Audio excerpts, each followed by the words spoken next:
E aí pessoal, boa noite, beleza? Boa noite a turma toda que tá entrando aí.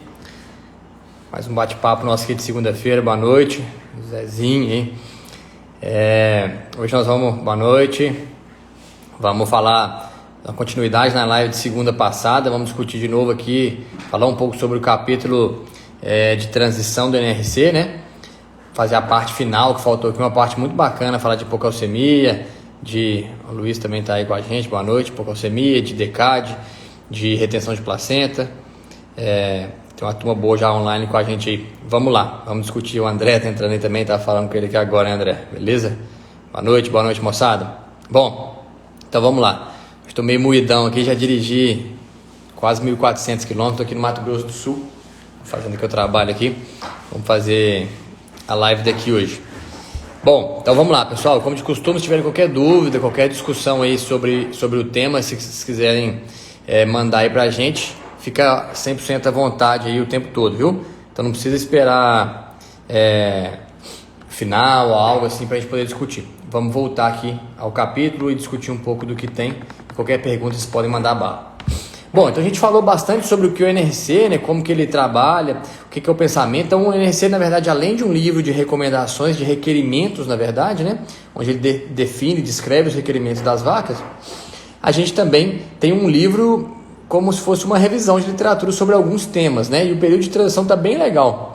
Vale a pena dar uma lida aí nesse capítulo, é um resumo bem legal das várias doenças que a gente tem aí no período de transição. A gente já falou na live anterior sobre cetose, para quem não assistiu, está salvo aí no nosso feed, sobre cetose, fígado gorduroso, sobre consumo no período seco e pré-parto, né? E hoje nós vamos falar um pouco sobre retenção de placenta, metrite, né? E sobre outros desafios pós-parto, pré e pós-parto, na verdade, da transição que tem aqui no NRC.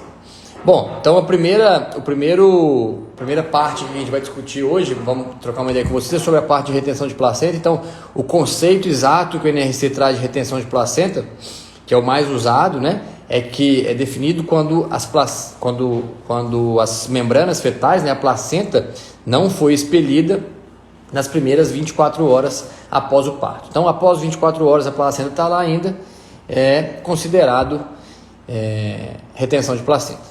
Certo? Metrite, né? O que é o conceito de metrite? Então, só para vocês entenderem esses três conceitos que o NRC traz para a gente também, que é legal da gente ter eles, para a gente comparar números, né? Os conceitos são muito importantes para quê? Para a gente comparar números. Por exemplo, tem fazenda que considera, às vezes, retenção de placenta quando a placenta tá lá grudada por mais do que 12 horas. É justo eu comparar os números dessa fazenda com uma fazenda que considera 24 horas? Né? Provavelmente não. Então, a gente sabe ter esses conceitos claros é importante para a gente. Então, o NRC considera a retenção de placenta mais do que 24 horas, certo? Metrite é considerado quando tem útero grande, com conteúdo fétido, normalmente vermelho, amarronzado ou purulento, com uma descarga vaginal dentro dos primeiros 21 dias pós-parto, com ou sem sinais sistêmicos. Quando a gente tem sinais sistêmicos, a gente diz que é uma metrite puerperal aguda, normalmente. E acontece nos primeiros 21 dias de lactação. E o que o autor fala aqui também para a gente é que 60% a 80% das vacas com retenção de placenta vão desenvolver metrite, certo? Então, na grande maioria das vezes, quando você tem uma vaca com retenção, ela vai ter metrite. Mas a incidência de metrite normalmente é muito maior do que a retenção de placenta. Normalmente 2 a 3 vezes a quantidade de retenção de placenta, né? Existe uma série de fatores, né, que podem fazer com que a vaca tenha uma metrite ou tenha uma retenção de placenta, né? Vamos falar um pouco aqui agora sobre alguns fatores, né? Então, alguns fatores de risco para metrite e para retenção de placenta são distocia, né? Gêmeos, parto de gêmeos, natimorto, vacas com cesariana, por exemplo, são animais que têm mais risco para retenção de placenta e mais risco também para desenvolver metrite, certo? Porém, quando a vaca tem metrite, quando tem uma retenção de placenta principalmente, vários fatores lá atrás já começam a aparecer. Por exemplo, uma coisa que eles citam aqui nesse capítulo é que vacas com retenção de placenta têm concentrações elevadas de citocinas pró-inflamatórias 8 semanas antes do parto, indicando já que essa vaca vai ter uma chance grande de ter retenção de placenta. Então, isso mostra que a retenção de placenta não é no momento do parto que ela ocorre, mas sim antes do parto, né? Ela é uma preparação da vaca que não ocorre de maneira adequada e faz com que esse animal tenha uma retenção de placenta. Quando a gente pega os fatores nutricionais relacionados à retenção de placenta, a gente vê que suplementações inadequadas de vitamina E, de selênio, vitamina A, zinco, todas essas suplementações inadequadas desses minerais e vitaminas podem aumentar a chance de ter mais retenção de placenta. E o que esses autores acreditam que a maioria desses minerais e vitaminas geram um aumento na retenção de placenta quando não são atendidos adequadamente via problemas ou desafios no sistema imune. Então, quando você tem uma suplementação inadequada de alguns minerais, algumas vitaminas, você tem um sistema imune comprometido, consequentemente uma menor função de neutrófilos, principalmente, o que faz com que a vaca tenha mais retenção de placenta. Então, a retenção de placenta está muito ligada ao sistema imune, muito ligada às células de defesa. Por isso que a gente tem uma ligação muito grande de cálcio e retenção de placenta, né? A gente falava antigamente, o que a gente achava, que a vaca faltava cálcio para ela contrair, né, o útero, e aí por isso ela tinha mais dificuldade para expulsar a placenta. Hoje a gente sabe que não é isso que acontece. Uma vaca com retenção de placenta, inclusive, tem mais contração do que uma vaca sem retenção de placenta. Mas por que o cálcio, então, é tão importante nesse sistema? Porque o cálcio participa ativamente das funções do sistema imune. Então, quando eu tenho baixo cálcio no sangue, quando a vaca tem lá baixo cálcio no sangue, ela vai ter um sistema imune comprometido e, consequentemente, vai ter mais chance de retenção de placenta. Então, eu acho que um ponto importante aqui da gente ver aqui, tanto para retenção de placenta quanto para metrite, mas principalmente para retenção de placenta, a gente fornecer corretamente níveis de vitaminas, minerais e vitaminas e minerais, na verdade, macro e microminerais, e obviamente o resto da dieta, mas esses especificamente são bastante importantes, né? A gente fornecer quantidades adequadas de vitaminas, minerais e etc. Super importante, e não só no pré-parto, mas também no período seco dessas vacas. Tem trabalhos mostrando aqui pra gente que lá com 8 semanas antes do parto, a gente pode ter problemas se a gente não suplementar essa vaca adequadamente nesse ponto aí, né? Então, é importante lembrar que um dos grandes pontos quando a gente tem muita retenção de placenta é fazer suplementações adequadas, né? E obviamente com feijão e arroz bem feito também. Os autores mostram aqui pra gente que vacas gordas, né, obesas e que têm mais corpos cetônicos, ácidos graxos esterificados na corrente sanguínea, elas estão também em maior risco de ter retenção de placenta e metrite. Outro ponto também importante, estresse como um todo, né, que faz com que essas vacas também tenham mais riscos de desenvolver metrite e retenção de placenta. Interessante, pessoal, isso aqui não está no capítulo do NRC, mas só fazendo um parêntese, um trabalho bem legal que foi apresentado, acho, no último Novos Enfoques que teve, 2019, mostrando score de sujidade de vulva e a relação com a ocorrência de metrite na fazenda. Então, na hora do parto, eles avaliavam quão sujo aquela vulva da vaca estava. E quando as vacas dá uma nota, acho que de 1, 2 e 3. 1, vulva bem limpa e 3, bem suja. As vacas com score 3, elas tinham o dobro da ocorrência de metrite das vacas no score 1. Então, manter um bom ambiente, um bom manejo, uma limpeza adequada das instalações também é fundamental para diminuir a ocorrência de metrite também, né? Então, essas duas doenças estão muito associadas uma com a outra, uma relação enorme com retenção com o sistema imune ativo, né? E por isso uma relação bastante grande com hipocalcemia também, certo? Que é a próxima doença que a gente vai falar aqui, que o NRC aborda pra gente, né? A hipocalcemia também pode ser conhecida como febre do leite. Essa é a hipocalcemia clínica, né? O que é a hipocalcemia clínica? Aquela hipocalcemia que a vaca pare e depois do parto ela não consegue levantar, né? Ela tem uma paresia ali, né? Ela não consegue contrair os músculos, ela cai e não consegue levantar porque falta cálcio para a contração muscular. O que os autores falam para a gente aqui é que aproximadamente 5% das vacas, das multíparas, vão ter isso. E a gente vê que as fazendas que fazem um bom controle e que tem já um bom trabalho com hipocalcemia, com prevenção de hipocalcemia como um todo, esse número vai praticamente zero. As fazendas realmente somem mesmo a hipocalcemia nas fazendas clínicas, a febre do leite, né? Praticamente zero, muito pouco a gente vê nas fazendas. Então, as fazendas que você trabalha adequado, assim, tem fazenda que eu nem sei a última vez que apareceu uma hipocalcemia clínica, porque a gente já faz um trabalho tão grande buscando evitar a subclínica, que a clínica ela acaba sumindo nas fazendas, mas algumas fazendas ainda têm a clínica. Toda vez que você tiver uma clínica, você pode ter certeza que tem muito mais subclínica. O que os autores mostram aqui que aproximadamente 5% de hipocalcemia clínica, na média, em multíparas, né? E aproximadamente 50% de hipocalcemia subclínica em multíparas e cerca de 25% de hipocalcemia subclínica em primíparas. A gente considera a hipocalcemia subclínica quando a quantidade de cálcio no sangue está abaixo de 8,6. Esse é o valor mais atual. Alguns autores falavam de 8, mas hoje os valores mais aceitos 8,5 ou 8,6. Então, cálcio abaixo de 8,6 miligramas por decilitro caracteriza uma vaca com hipocalcemia.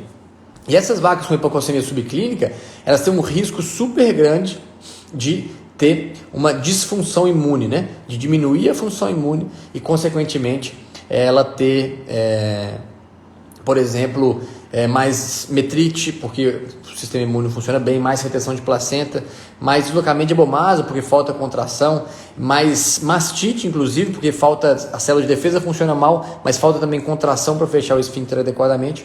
Então, a vaca, ela realmente tem uma demanda de cálcio alta, nós vamos falar daqui a pouco, e a falta desse cálcio faz com que a vaca realmente impacte todo o sistema dela como um todo, vamos dizer assim, né? Um outro exemplo que o autor traz aqui, interessante, é que uma vaca com cálcio baixo no plasma um dia pós-parto não foi relacionado a aumento do risco da vaca ter doenças, maior problemas. Mas vaca com cálcio baixo no plasma nos dias 2, 3 e 4 pós-parto tiveram uma relação grande com metrite e deslocamento de hebomasa. Trabalho novo de 2018, mostrou isso aqui, está citado no NRC.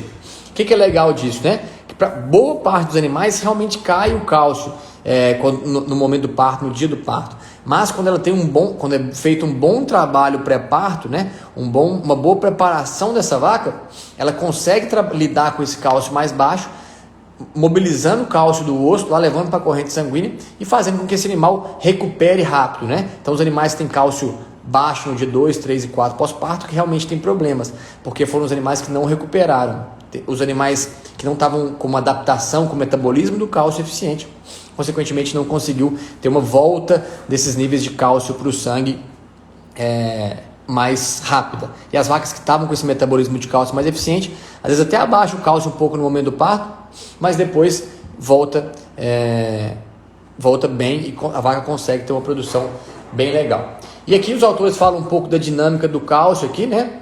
E o que eles mostram para a gente é que uma vaca pós-parto, né, que tem uma grande quantidade de cálcio no colostro, aproximadamente 2,1 gramas de cálcio por quilo de colostro, né, ela vai precisar de 4 a 5 vezes a quantidade de cálcio pós-parto do que ela precisava no pré-parto. É interessante que alguns trabalhos fazem um paralelo do que acontece, por exemplo, com a mulher, com rato, né? Com rata, na verdade. A mulher, ela precisa de mais cálcio pré-parto para a deposição no esqueleto do feto, o crescimento fetal como um todo, do que pós-parto para amamentar o filho. A vaca, ela precisa de 5 vezes aproximadamente a quantidade de cálcio pós-parto do que ela precisa no pré-parto. E por isso que a gente tem que fazer um trabalho nesse metabolismo do cálcio para essas vacas poderem realmente responder bem logo no pós-parto. Lembrando que a gente selecionou as vacas para produzir cada vez mais leite. Elas produzindo cada vez mais leite, elas vão necessitar de cada vez mais cálcio e, consequentemente, a gente tem que preparar melhor nossas vacas para poder ter mais resultados e se manterem saudáveis. Eu costumo dizer que a hipocalcemia subclínica, para mim, é a pior doença que existe na vaca. Por quê?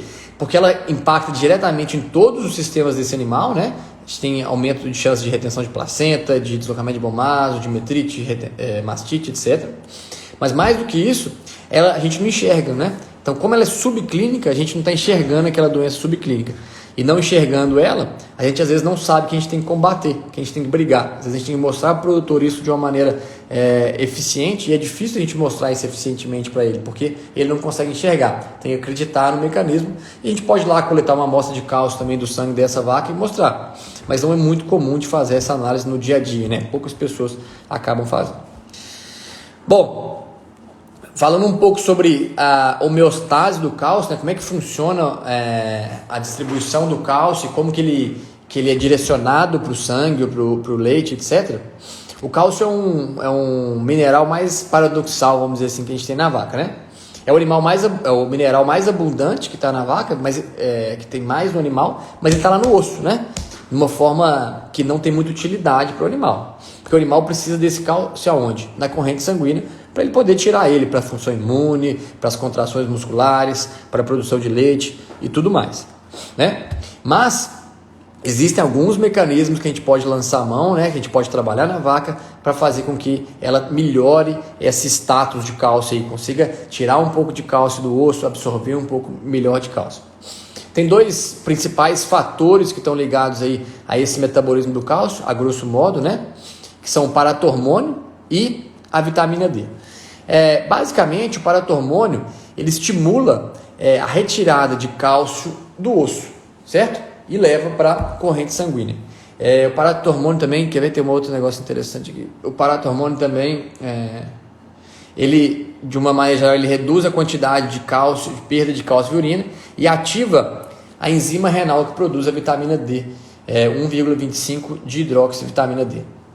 Bom, essa vitamina D, o que ela vai funcionar para a gente bem? Ela vai aumentar a absorção intestinal do cálcio. Então, por que esses dois atuam juntos, né?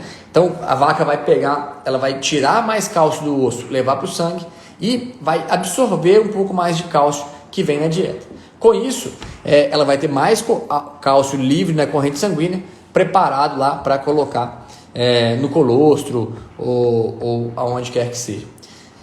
Ou nas células de defesa, né, nas contrações e etc. Interessante que os autores mostram aqui para a gente também que a quantidade do pool plasmático de cálcio que a vaca tem disponível lá para ela fazer o colostro, por exemplo, é de 10 miligramas, mais ou menos, por quilo de peso vivo, certo? Então, numa vaca de 650 quilos, a quantidade, esse pool, ele tem que ser multiplicado por 5 vezes durante os 2 a 3 primeiros dias de lactação da vaca, certo? Para atender às exigências da glândula mamária. Então precisa muito realmente de cálcio. E nas novilhas, ela tem uma função melhor normalmente, né? A gente tem que raramente as novilhas desenvolvem hipocalcemia clínica e aproximadamente 25% desenvolvem hipocalcemia subclínica. Metade da quantidade de vacas. Aqui ele explica porque as novilhas ainda estão crescendo, tem mais osteoclastos, que são quem ajuda lá a retirar o cálcio dos ossos e levar para a corrente sanguínea. Outro ponto importante então para a gente lembrar aqui é que a gente tem que pensar muito mais em hipocalcemia subclínica do que hipocalcemia clínica. E aqui, de novo, a NRC nessa revisão fala pra gente bem legal isso, mostrando que a ocorrência de hipocalcemia subclínica é pelo menos 10 vezes maior do que a ocorrência de hipocalcemia clínica. Outro fator aqui de predisposição para hipocalcemia, as vacas Jersey têm uma maior predisposição à hipocalcemia, né? Por quê? Porque o colostro dela tem aproximadamente 20% mais cálcio do que as vacas Jersey. Então, do que as vacas holandesas. Por isso, elas tendem a ser um pouco mais predispostas a ter hipocalcemia clínica ou subclínica. E como que faz para a gente diminuir essa hipocalcemia subclínica? A gente tem que trabalhar a diferença de cátions e ânions da dieta. Fazer a famosa dieta aniônica, que hoje a gente sabe que a maneira correta de chamar é dieta acidogênica, né? As vacas, em geral, elas comem uma dieta que não sei se é uma dieta que gera uma alcalose nesses animais. Por quê? Como que a gente calcula a diferença de cátions e ânions numa dieta, né? a gente usa basicamente 4 íons principais: sódio e potássio, que são os dois com cargas positivas, e cloro e enxofre, os dois de cargas negativas. Uma dieta que vai gerar uma alcalose metabólica, ela tem mais cargas positivas que negativas. A que vai gerar uma acidose metabólica tem mais cargas negativas do que positivas. Em geral, as dietas dos animais, elas têm mais cargas positivas, principalmente por causa do potássio, que ele é bastante abundante aí em várias forragens, né? Em todas as forragens tem bastante, mas tem algumas que tem muito mais do que outras, né? Não é que todas têm bastante, não, mas é a principal fonte de potássio que a gente tem na dieta de ruminantes. Algumas são realmente muito altas, outras um pouco mais baixas. Então, em geral, a vaca está num estado de alcalose metabólica, né? Ela tem mais cátions, que são cargas positivas, do que ânions, com cargas negativas.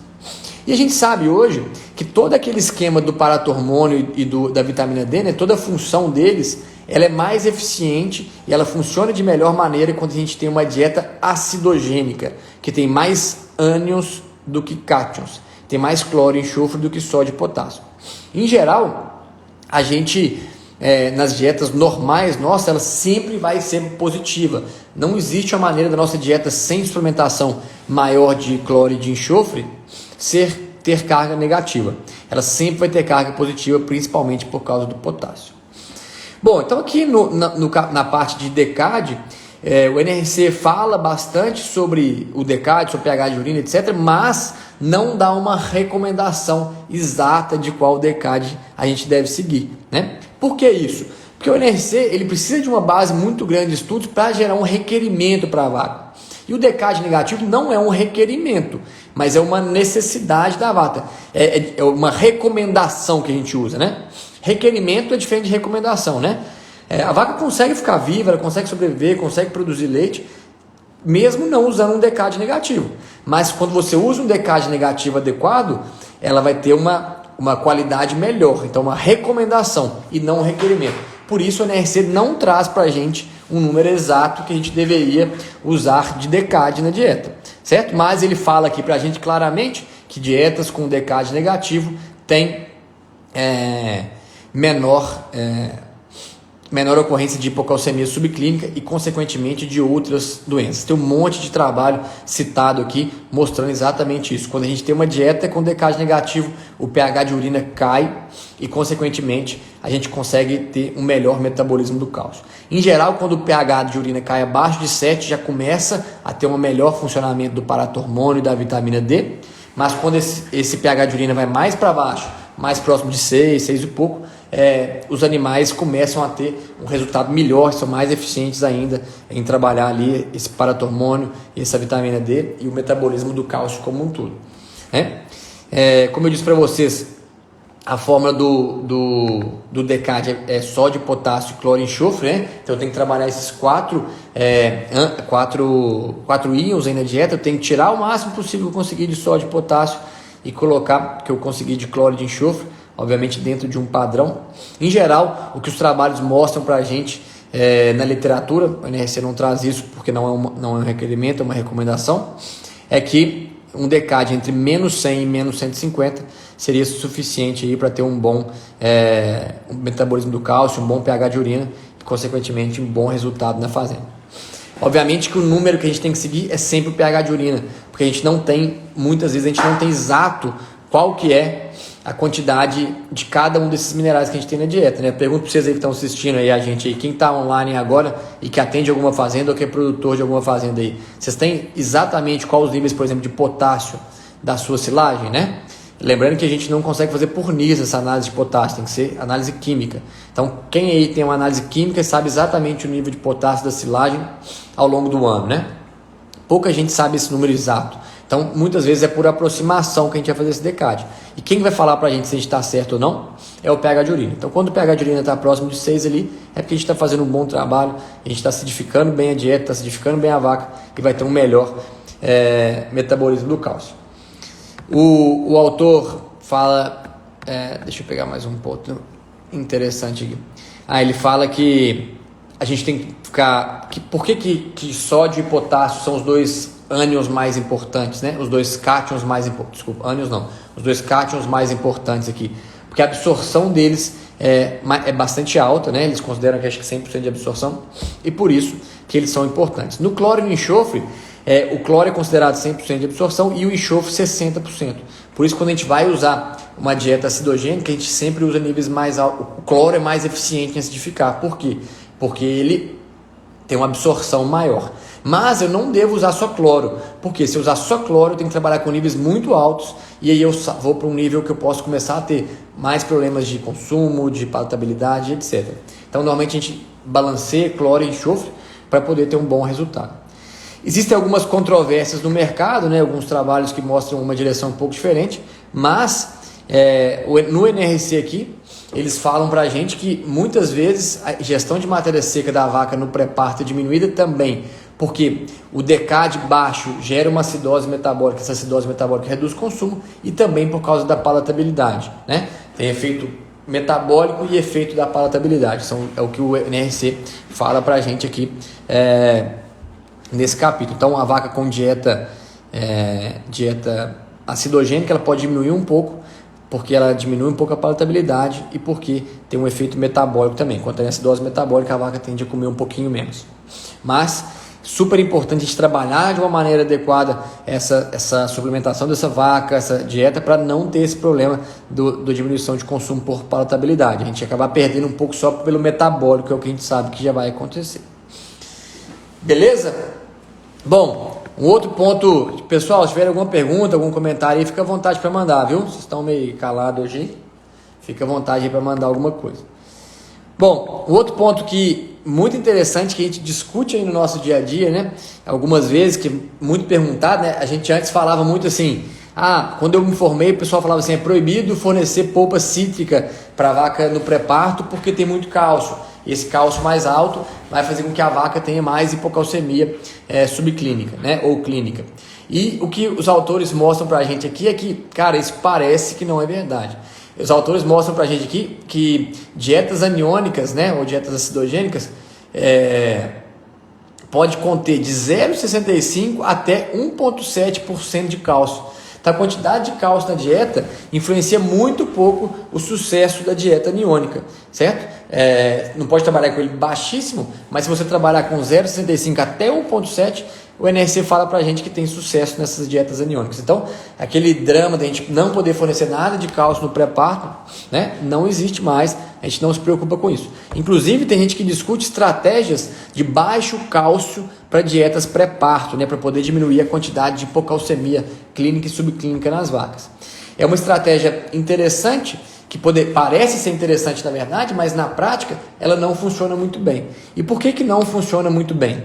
Uma dieta básica nossa aqui, assim, bem simples, numa vaca de 650 quilos e tal, ela vai conter, no mínimo, com os ingredientes normais que a gente usa, 0,43 de cálcio. Isso vai dar 52 gramas de cálcio, mais ou menos, para essa vaca por dia. A maioria dos estudos que trabalhou usando doses baixas de cálcio, né, baixo cálcio para prevenir febre do leite ou hipocalcemia subclínica, as doses de cálcio que usava era de 18 gramas por dia, ou seja, muito abaixo do que a gente consegue usar na prática. Então, na prática, você não consegue fazer uma dieta. Tem gente que fala, eu não uso dieta aniônica, mas uso baixo cálcio. Isso na prática não funciona bem, porque a quantidade de cálcio que já tem na nossa dieta base, ela já não vai deixar você ter uma dieta muito acidogênica, né? Muito acidogênica, não, desculpa. Muito adequada, porque você vai estar lá com 50 gramas de cálcio mais ou menos, enquanto a maioria dos trabalhos que trabalharam com baixo cálcio aí, foi na casa de 18 gramas. Né? Existe no mercado produto, né, à base de alumínio silicato, que pode quelar cálcio, né? E aí você pega uma dieta que tenha lá 0,5, 0,6 de cálcio, e você usa esse produto, ele pode chegar lá no cálcio bem baixo, e consequentemente você acabar conseguindo fazer esse efeito. Aqui no Brasil eu não conheço produto específico para isso, né? A gente tem alguns alumínios silicatos vendendo aí como adsorvente de micotoxina, mas nenhum, vamos dizer assim, diretamente para utilização para quelar cálcio. Não sei se tem alguma diferença, eu não conheço esse produto na prática aí que a gente tem de maneira eficiente. Então, O NRC mostra isso para a gente bem legal, né? Uma revisãozinha aqui de baixo cálcio nas dietas, né? Pode ser legal para hipocalcemia clínica, diminuir um pouquinho, mas não é tão eficiente, exatamente pelo fato que a gente não consegue abaixar tanto o cálcio quanto a gente deveria, talvez, certo? Bom, o autor também aborda um pouco das deficiências aqui de magnésio, na verdade do efeito, na verdade, de magnésio e o fósforo, né? Na hipocalcemia, mostrando que o excesso de fósforo pode também piorar a hipocalcemia e a falta de magnésio pode também piorar a hipocalcemia. O magnésio participa ativamente nos receptores de paratormônio, então quando a gente tem menos magnésio, a função do paratormônio está comprometida. E por isso que a gente tem mais desafios aí quando o magnésio é baixo. Certo? Tem trabalho mostrando que aumentar o magnésio de 0,3 para 0,4 com o mesmo DECAD melhorou a quantidade ou risco de febre do leite, por exemplo. Bom, e para finalizar, a última patologia, vamos dizer assim, que o NRC aborda nesse capítulo dele aqui de maneira bem legal, é o deslocamento de Abomaso, né? O deslocamento de Abomaso, a incidência dele, que segundo o autor é de 2,2%, que deveriam ser, que uma fazenda deveria ter. Na prática, a gente vê hoje que fazendas que trabalham bem a transição, esse número é mais baixo que isso, mas fazendas que não trabalham bem a transição, esse número algumas vezes é muito mais alto que isso, né? A gente vê fazenda que tem 5%, às vezes até um pouco mais do que isso, de deslocamento de Abomaso, né? E 80% dos casos de deslocamento de Abomaso, eles têm são para o lado esquerdo, certo? E acontecem nas primeiras 4 semanas pós-parto. E para a gente resolver o deslocamento de Abomaso é com cirurgia, né? Não tem outro jeito. E isso faz com que o animal tenha realmente um monte de problema, um monte de desafio. A gente sabe o desafio de fazer uma cirurgia em uma vaca, né? De uma maneira geral. Então, toda vez que a vaca chega num ponto de ter que ser submetida a um processo de cirúrgico, né? A gente tem uma grande chance de ter perdas. Nós vamos ter grandes perdas de produção, reprodução, né? Atraso reprodutivo. Essa vaca vai demorar para emprenhar, vai demorar para atingir pico de lactação e vários outros problemas para frente, né? O autor fala aqui também que a causa exata do o que pode gerar um deslocamento de Abomaso são algumas coisas, né? Os 3 maiores fatores que eles falam aqui para acontecer